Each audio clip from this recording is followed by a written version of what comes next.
we were hit with really bad ransomware.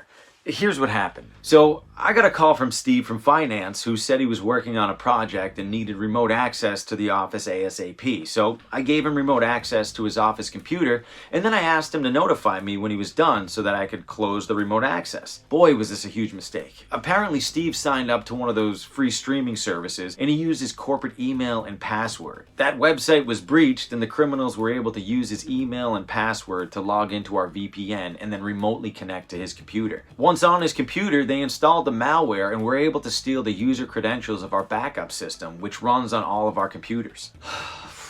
Yeah, now they had access to our whole network and were able to install the ransomware and lock us out. Unfortunately, we had to pay $100,000 to gain back access to our network. Now there are so many lessons learned from this one. First, people should never use their corporate emails to sign up for anything outside of work, even if it's a different password. Secondly, I should have followed up on the remote access and not waited for Steve to notify me, because we both forgot and it stayed open for a while. And most importantly, and I can't stress this enough, never reuse passwords.